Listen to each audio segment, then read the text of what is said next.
ایک شخص مولا علی علیہ السلام کی بارگاہ اقدس میں حاضر ہوا کہ اے امیر المومنین، مجھ سے گناہ نہیں چھوٹتے، عادت پڑ گئی ہے گناہوں کی، کوئی طریقہ بتائیں، میں اللہ کا فرما بردار ہونا چاہتا ہوں، دل ہے کہ نیکی کی طرف آتا ہی نہیں ہے، گناہوں کی عادت جاتی ہی نہیں ہے، نافرمانیوں میں ایسا ڈوبا ہوں کہ دل میرا سیاہ ہو چکا ہے، صدقے جاؤں محمد صلی اللہ علیہ وآلہ وسلم اور آل محمد، بالخصوص مولا علی علیہ السلام کے طریقہ تبلیغ کے اوپر کہ آپ نے اسے سمجھایا، آپ نے کہا اچھا یہ بتا کہ جو گناہ تو کرتا ہے، سمجھتا ہے کہ یہ گناہ ہے، اللہ کی نافرمانی ہے، بھلا یہ تو بتا اپنی ماں کے سامنے کسی کے ساتھ زنا کرے گا؟ عرض کی حضور نہیں۔ فرمایا کیوں؟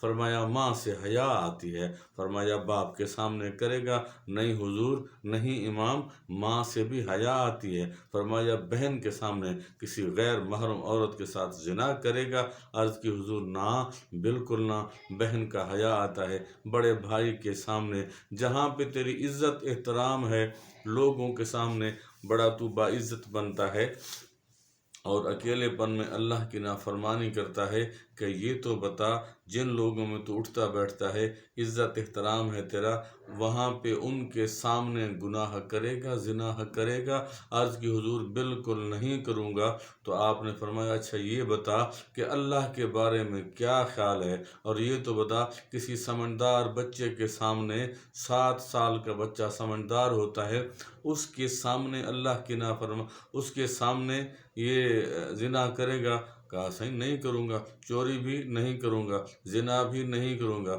فرمایا اللہ تبارک و تعالیٰ کا کتنا حیا کرتا ہے، کیا خدا کا مقام 7 سالہ بچے سے بھی گیا گزرا ہے، تیری بڑی بہن سے بھی گیا گزرا ہے، تیرے باپ سے بھی نعوذ اللہ من ذالک اللہ کا مقام کم ہے؟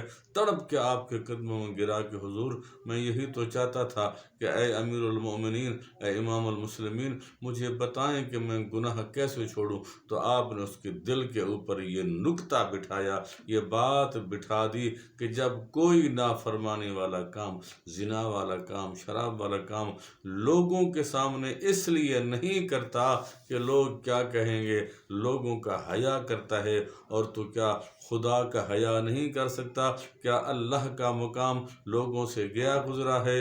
تو فرماتے ہیں کہ اس شخص نے ایسی توبہ کی کہ پھر اس کے بعد اس نے برائی کے قریب جانا بھی اپنی موت سمجھا۔ تو یہ طریقہ تھا محمد صلی اللہ علیہ وآلہ وسلم اور آل محمد کا، لوگوں کو اللہ کی راہ پہ لانے کا۔ ادعو الی سبیل ربک بالحکمت والموعظۃ الحسنہ، فرمایا بلاؤ لوگوں کو نیکی کی طرف بہترین وعظ و نصیحت کے ساتھ۔ اللہ تبارک و تعالی ہمیں بھی یہ خیال عطا فرمائے کہ ہم بھی جب کوئی کسی کے سامنے، کسی انسان کے سامنے اپنی ماں، بہن، باپ، بڑا بھائی، یار، دوست، محلے دار، جو کہ ہمیں نومینیٹڈ، ہمیں عزت دار سمجھتے ہیں، اور ہم ان کے سامنے تو عزت دار بنے رہتے ہیں، اور جب باری آتی ہے اللہ کی نافرمانی کی تو ہم آرام سے کر جاتے ہیں۔ تو ایمان سے بتائیں کہ خدا کا مقام ہمارے ماں باپ سے بھی کم ہے، لوگوں سے کم ہے، معاشرت سے کم ہے، سمجھدار بچے سے بھی کم ہے؟ جب یہ نکتہ دل پہ بٹھا لیں گے تو ہو ہی نہیں سکتا۔ پھر ترازو سے تول لیجئے گا کہ میں بندے کا حیا تو کرتا ہوں، میں خدا کا حیا کیوں نہیں کرتا؟ اپنے باپ کا حیا تو کرتا ہوں، رب کا حیا کیوں نہیں کرتا؟ ماں کا حیا تو کرتا ہوں، اللہ کا حیا کیوں نہیں کرتا؟